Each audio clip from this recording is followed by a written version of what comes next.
یەکێتیە ڕاگەهاندنە ئازاد bi daxuyaniyekê ragihand ku rojnamevan, nivîskar, şoreşger û lêgerê Heqîqetê Seyid Evran ji ber nexweşiya dil şehîd bûye. Yekîtiyê diyar kir ku Şehîd Seyid 3 salan ji bo doza gelê xwe û ragihandina Heqîqetê bê navber kar û xebat meşand û ew weke hafîzeya 3 salan a ragihandina azad pênase kir.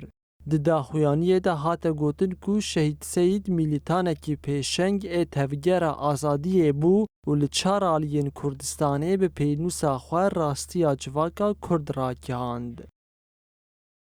سید روزنامه‌وانên گوگه زیاتری 30 سالی di nava kar û xebatê rojnamegeriyê de kar û xebat dikir û bi taybetî Rojavayê Kurdistanê ji 2012 heta roja îro wek dibistanek ya rojnamegeriyê bû li vê qadê kar û xebat dikir û bi dehan rojnamevan jî dan perwerdekirin. Îro bi daxuyaniyekê ji aliyê Yekîtiya Ragihandina Azad şehadeta Heval Seyid hat elan kirin. Helbet di nava jiyanê de dibigo gelek kesayet jiyana me rû derbas bin lê rastî jî kesayetê wek Heval Seyid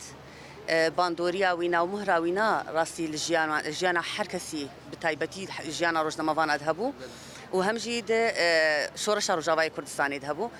Ji bo vêna jî rastî jî şehadeta Heval Seyid pir yanî em pê bandor bûn. لê her bi berdewama got Heval Seyid em fêr kirine çawa em her kar û xebatê xwe berdewam bikin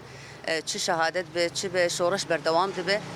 em jî ser vê xetê kar û xebatê xwe berdewam dikin.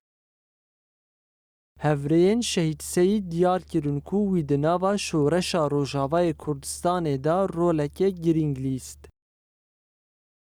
براستی مندایی که مزنه یکو کسی که ویکو استونا چپمانی آزاد یکو هم بیشن دریا ویده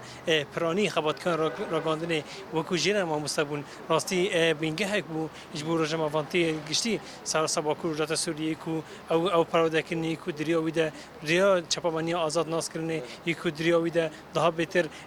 هم بیشن درخستنا ناما انگل درخستنا رال حقیقتی جا گشتی کار بدن پروا کردن هر وها عالی دندجی کو وکو یکی راگان آزاد پشتی کو ام بیشی وکری دو جاران کریزا دل درباز کرد بو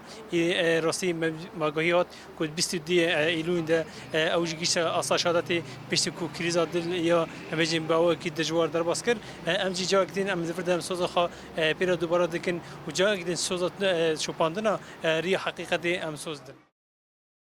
Rojnamevan û nivîskar Seyid Evran piştî 3 salên têkoşînê 22 Îlûna îsal ji ber nexweşiya dil şehîd bû û li dû xwe mîraseke bêhempa hêla.